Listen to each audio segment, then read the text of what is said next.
Welcome to Moving Forward, conversations on culture, identity, healing, and hope. I'm your host, Linda Anderson, and I created this podcast as a space for real, heartfelt conversations with people who are reflecting, evolving, and boldly stepping into what's next. This podcast was born out of my own journey through seasons of loss, transition, and transformation, and my belief that healing happens when we come together to share our stories. My hope is that these conversations will inspire you to pause, reflect, and find courage as you move forward in your own life. Today, I'm honored to speak to Dr. Limone Collins, an allergy and immunology physician, a graduate of Morehouse College and Meharry Medical College, a trained physician. Dr. Collins is a retired military and federal physician who continues to consult in vaccine safety and public health, sharing his expertise to guide communities and leaders alike.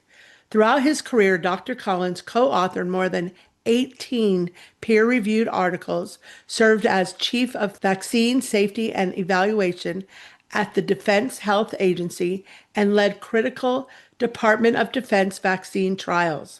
His work reminds us that, other than clean water, vaccines have had one of the greatest impacts on public health and community well-being.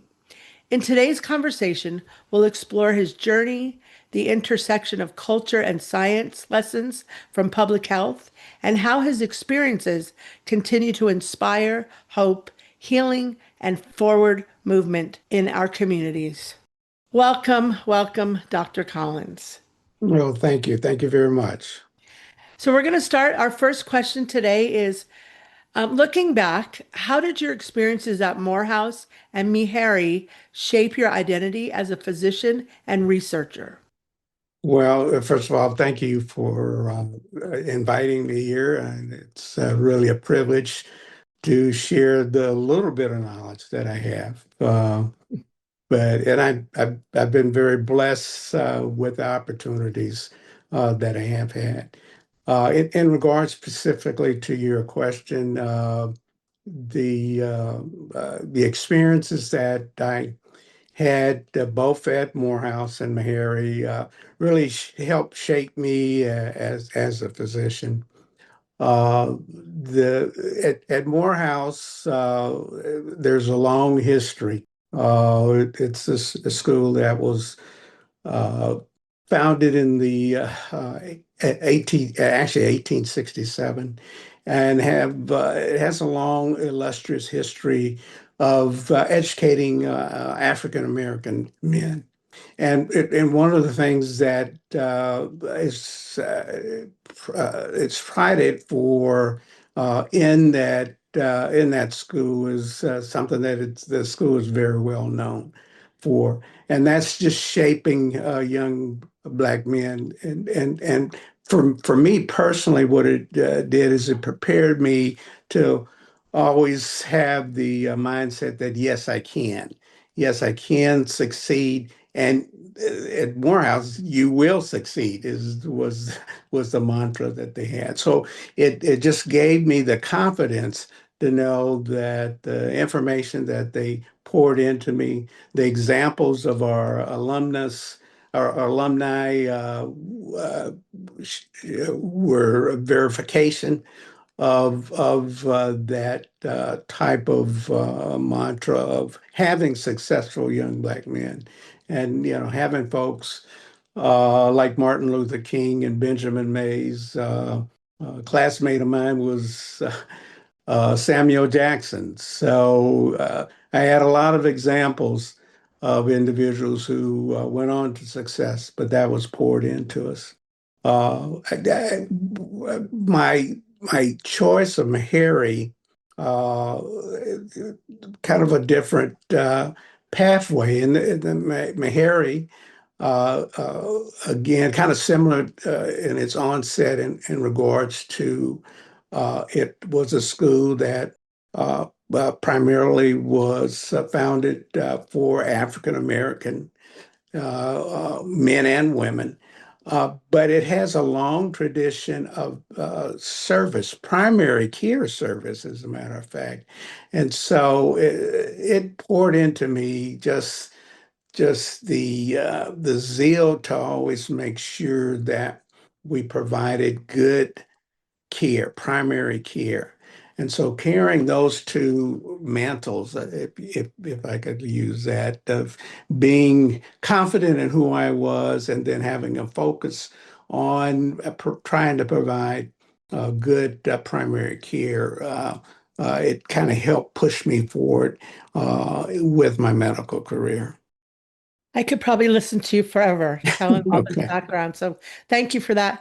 Another question I have is, how has your military service shaped your perspective on leadership, service, and right. contributing to something larger than yourself? Right. Well, I mean, again, I think the foundation, of having that confidence that I got from Morehouse, and then the primary focus of providing service to our fellow man, which I got from Meharry, just kind of fit right in to what we learned as a military medical officer. Our primary goal is to take care of our service members as well as their dependents.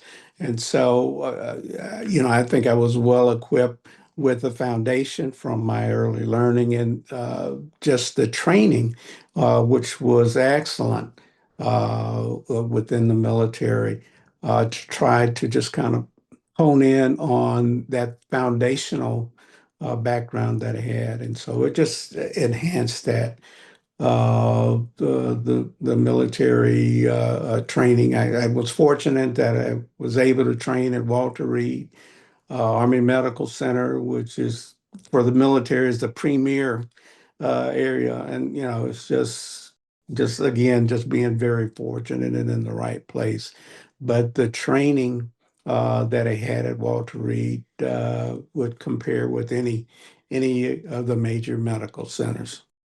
I wanted to pull out that word foundation so our Mhm. the listeners really understand that how critical the foundations are. And Right, you brought up Walter Reed also, and such another great foundation between Morehouse and Meharry. You also had that right. foundation for you. Yeah. Yeah, Um, so how has your culture or your personal identity influenced your approach to medicine and public yeah, health? Yeah. yeah. So, again, it's just kind of caring for one another and caring for your fellow man.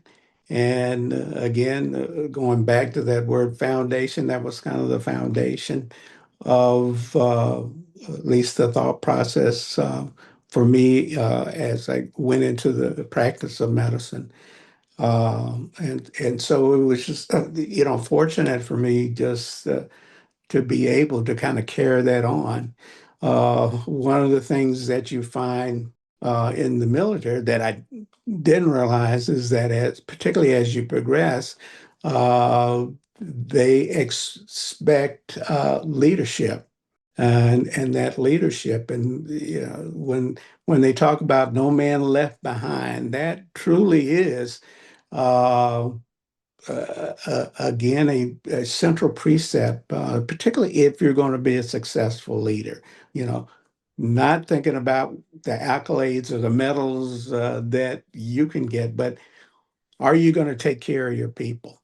And the successful leaders, at least in my experience, were the ones who put the focus on taking care of their patients, their service members, and their dependents. Again, for the listeners and myself, and it's such a big mantra of mine is I'm doing this now or whatever I've done before is to serve. And you have definitely been a service to so many people. And I'm learning even more now as I interview you. For the listeners, just so you know, Dr. Collins is actually my husband's uncle. So there's where our relationship is. Just so you know where how do I know this person, this awesome human being. Okay, so another question I had for you, and this goes back to the clean water. You Right. said vaccines are second only to clean water in Okay. improving public health. How do you see this contribution as part of our collective healing? Yeah, well,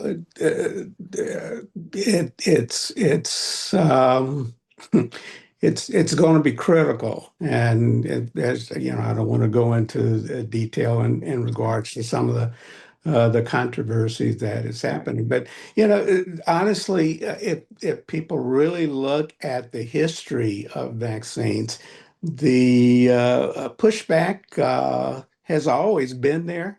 Folks always had questions about vaccine, and that's okay because as a good physician, one of the things that I was always taught is that if you're prepared, you're able to educate your patient.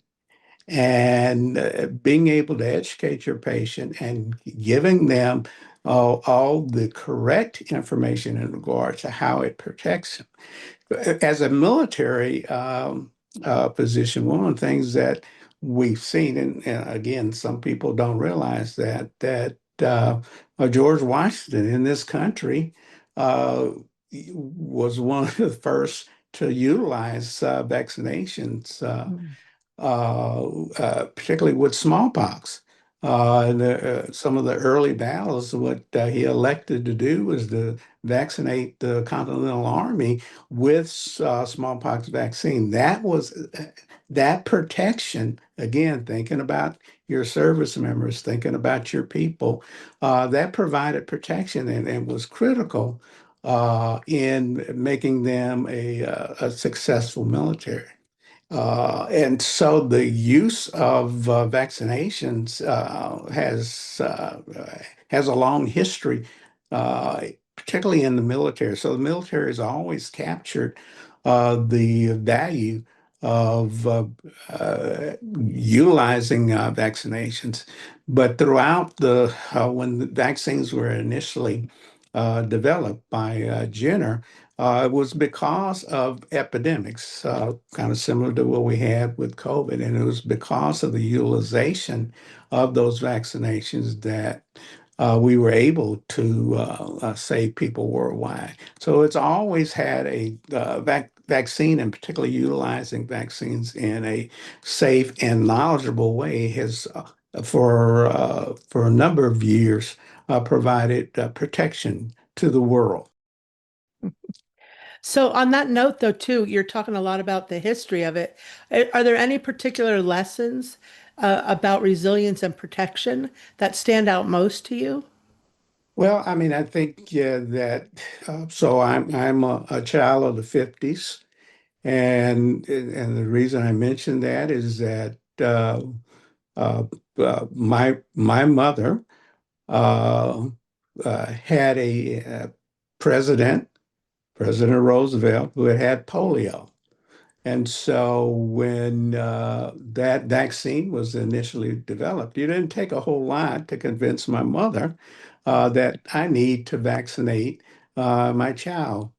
Uh, in the 50s, actually, but even before then, there were a number of people who had polio, and the folks in my generation knew the devastation of what polio brought to the country. Now, ask anyone today, how many people have they seen with polio? Mm. None. And that's due to a good vaccination process. Very blessed in this country that we don't have polio. There are very few countries in the world that still have the ravages of polio, but it's been primarily, it's been because of the vaccination programs that we've eradicated that. And there are a number of infectious diseases that we've been able to basically eliminate because of these good vaccination programs. So, um, yeah, you just look at your history and talk to your elders, and they can tell you about that. So those are the things we have. Part of the problem with individuals now when they have death, they haven't seen those diseases. And as even a simple case, my mother's not alive, but there are other disease entities that as a young pediatrician, when I trained, that I would see now, but because we have good vaccination programs, those infectious diseases are basically eliminated. The proof is in the pudding. So that's what the challenge is to continue with the success that we've had from a product that has provided protection uh, for many years. So I'm sure the listeners are hearing so much of your knowledge that you have. And so from your perspective and what you've gone through and being a big part of the vaccine and so on, which vaccine development, though, you mentioned polio, but for like influenza, rubella, Right. typhoid, and or COVID-19, Mhm. which one Right. has had the biggest impact on communities and society from your Well, perspective? Yeah. yeah. So, from my perspective, again, a lot of this relates to just knowing the nature of and the epidemiology of viruses. We've been fortunate with some of the viruses like polio that have basically have impacted it completely and eradicated worldwide with viruses because just of the nature of that organism, they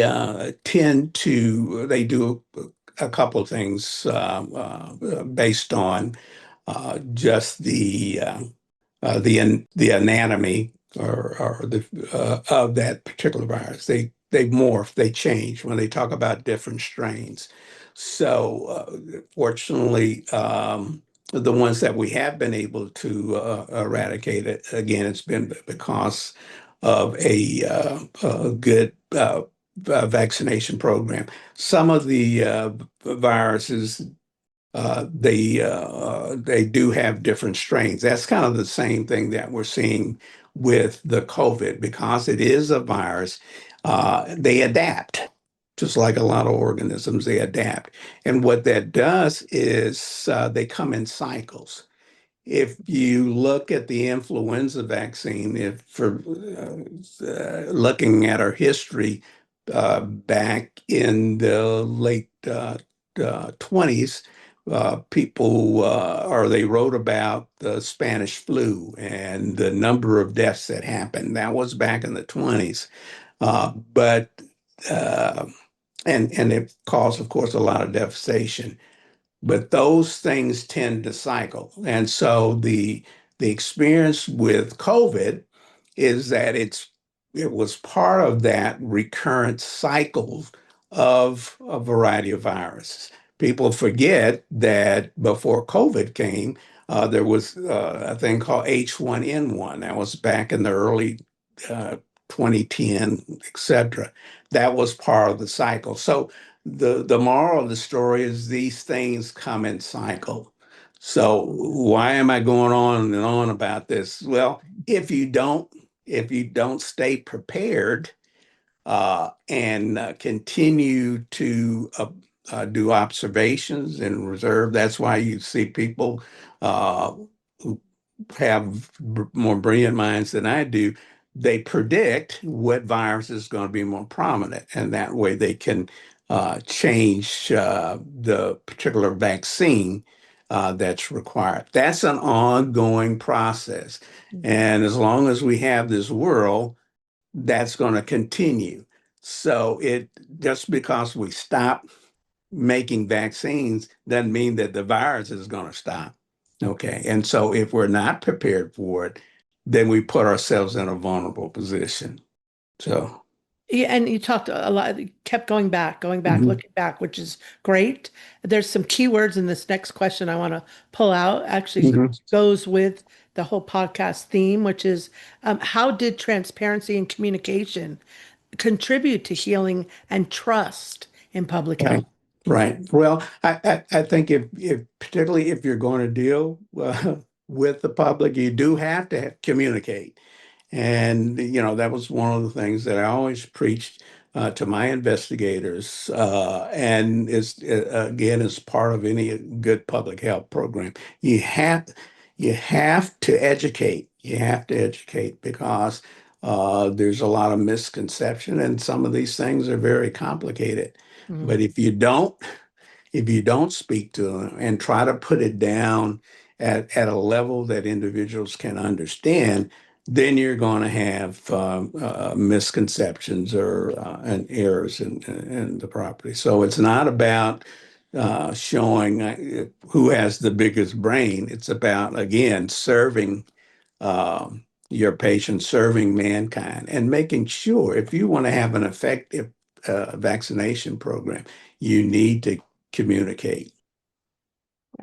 In the very beginning of the podcast, I said that you're now in retirement, even in retirement, you continue to consult. So that word Yeah, retirement is always kind of funny to yeah, me. right, Um, right. but how does this work allow you to continue making an impact on culture and community health? Yeah, yeah. So, especially in the African American community, there's been, especially when you talk about research and contributing to that, there's unfortunate a lot of mistrust in our community, and so particularly as an African American, a man of color, I thought it was my duty to, first of all, show up and to try to put that again in terms that would be amenable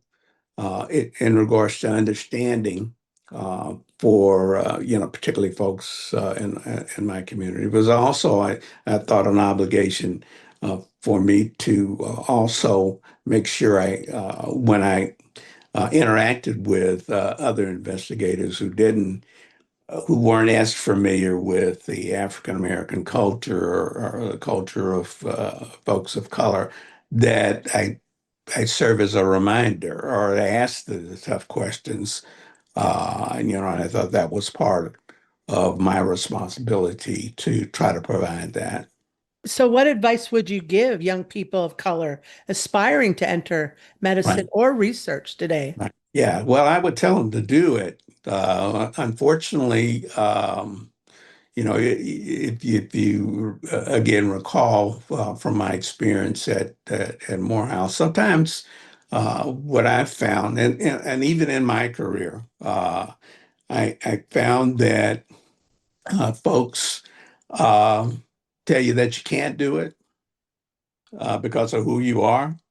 Now, some of that was just due to the cultural experience I had just based on the time. I grew up in the segregated Texas, and so there were roadblocks uh, that were there not by my choice, but that's kind of the state of where the country was. Uh, I was never, with the exception of my parents and the folks who cared about me. But when I told my high school counselor that I wanted to go into medicine, says, "Oh, no, no, you need to go. You need to be a minister." Mm. Um, even in my uh, at Walter Reed when I was in my residency, the residency the director, well, the assistant chief told me, "Well, we're going to have to help you." And this was my second day there. And so I just bring up those points is that you will sometimes get negative instead of reinforcement, you'll get kind of negative routes or perceived roadblocks. what I try to do with residents and students, particularly those of color, is no, keep going. You can do it. If I can do it, I use myself as a, if I can do it, you can do it. And so just being persistent, and if you have to use me as an example, then use me as an example. And I just think it's just that resilience and just trying to proceed on because the country needs folks that look like me. Okay, Mhm. and so that's kind of what I try to share with them. I'm retired, but somebody has to uh, pay it forward. Right. Okay, A lot of key and words that you're yeah. saying. Yeah. Yeah. Pay it forward. I appreciate that too. So for listeners that are navigating personal Mhm. or collective challenges, what Mhm. guidance would you offer about moving forward with purpose? Yeah. So again, be resilient. Don't take no as an answer, and don't well. What I always tell students is expect to hear no, Mhm. expect to hear no, but don't take that to heart. Uh, and the no can come in a variety of ways. It's not going to always be no, you can't do it. There'll be subtle ways of that being the message, but have the intestinal fortitude to know to keep pushing forward. Again, if you have to use me as an example, if that guy can do it, so can I. And that's the mindset that you have to have. And Mhm. and just know that we need you. We need you not just in the African American community, but this country needs you. Mhm. Yeah. That you use the word mindset, and my being in education, my mind went right to growth mindset and fixed mindset. And you obviously really have tapped into the growth mindset Yeah. and what that means. And that is to keep going. Don't accept no, that you Don't can accept keep no. going. Yeah. So the Absolutely. final question I have though Mhm. is in one sentence, what message of hope would you like to leave for our audience about health, science, and community resilience? Yeah, yeah. Well, I think that's yeah. I keep using resilience, but I think that's really a key word. Even for this country, particularly for folks that look like me, that there are a lot of examples of our resilience. We've been through uh, great turmoil in the past, yet we're still standing and we continue on. And despite what it looks like, we can't get bogged down in the noise that's out there. Have that goal and continue to push forward and know that there's a higher power who will be protecting us. I hate for this to end, but Mhm. Dr. Collins, thank you so much for sharing your wisdom, your reflections, and your journey with us. Even in retirement, your continued consulting demonstrates how one life of service can continue to impact communities, build trust, and inspire hope. So, to our listeners, thank you for joining us on Moving Forward, conversations on culture, identity, healing, and hope. Take these lessons with you as you move forward in your own lives, honoring culture, embracing healing, and holding on to hope for the future. Bye, Dr. Collins. Thank you so much. Oh, thank you for having me, Linda.